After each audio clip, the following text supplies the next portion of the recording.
Hi guys, welcome to Football Mad Dad, bringing you breaking news that Ole Gunnar Solskjaer has now been relieved of duty and he is no longer the manager for the club. This is fantastic news for those people that believe that Ole took us as far as he could go and could not take us any further. However, Michael Carrick, that does the training with Phelan and are all still there and have not been replaced. So Michael Carrick will step into the role as manager. I do not foresee any difference in the team shape, lineup, training because it's the same people. You've just now got rid of the one person that didn't train the players, only managed the players. So I don't see how this can make any difference whatsoever, even though Michael Carrick is in the position only till they find somebody else to take over to the end of the season, and then he will then get replaced. So for me, this whole thing is a farce, a bugger up, a mess up, an absolute board problem.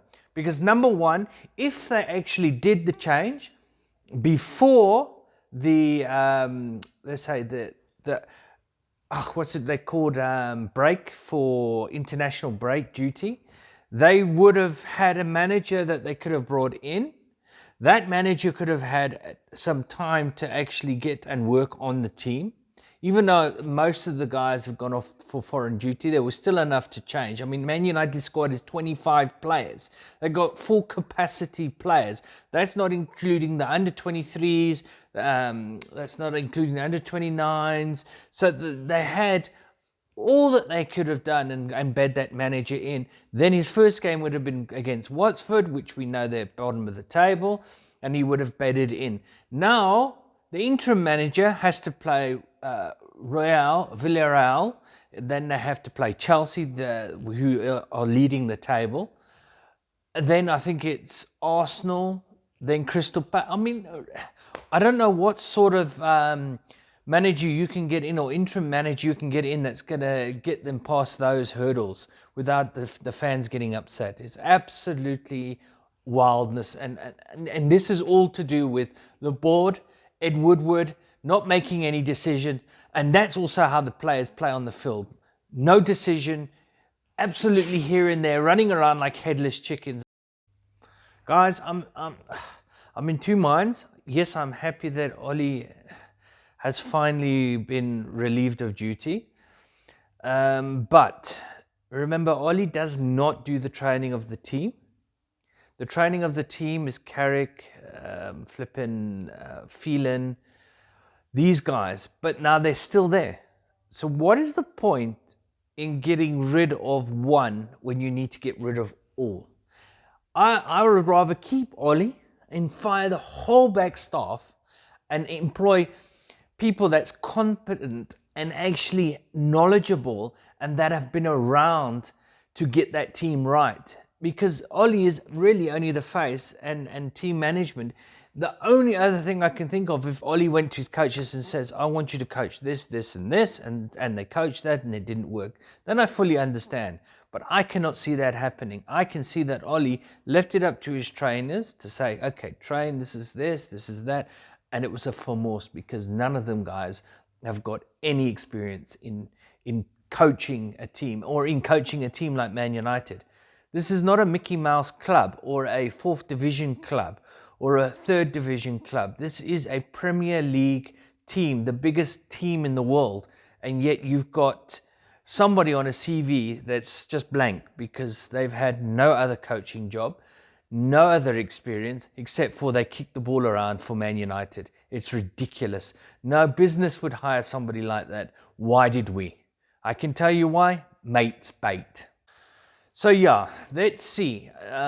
Front runner Zinedine Zidane, he doesn't want to come. So what's the even point of chasing him? If number one, he doesn't want to come to the club.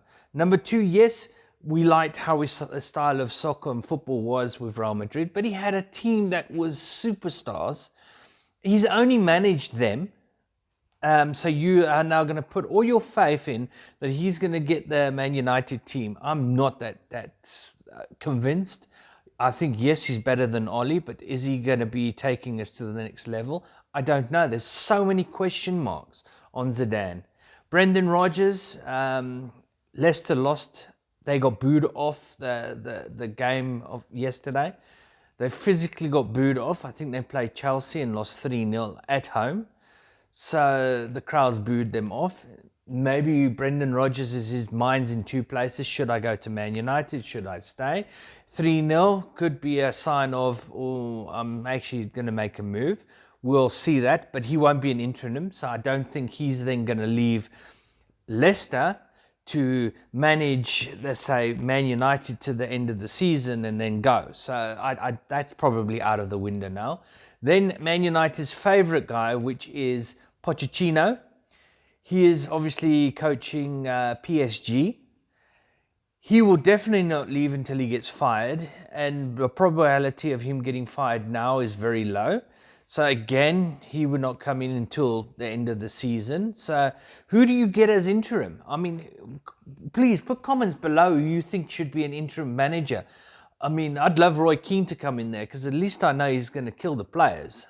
But I don't think Roy Keane will be interested. I mean, who would be interested in the job at Man United right now as an interim, knowing that you're going to build a team up to give it to somebody else? That's the biggest issue. Ryan Giggs, he's disappeared after his allegedly dispute or home dispute or whatever you want to call it, and then was relieved of his duties for the Welsh national coaching type. But he at least got a bit of experience, would be probably a perfect fit because he has got that experience and he knows Man United. So you've got Giggs.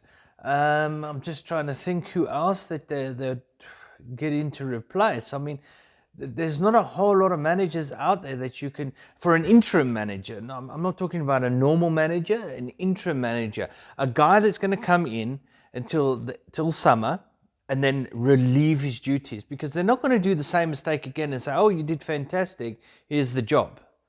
That won't happen. So therefore, you're going to get a guy that is going to come in, manage the team, get the team right, and then hand over the reins. Very, very, very difficult. Again, like I said, please put your comments below who you think you would prefer at Man United, who you think would be the right fit at Man United, who would be the best manager right now or caretaker manager right now at Man United. And then subscribe. And then if you like the video, put thumbs up.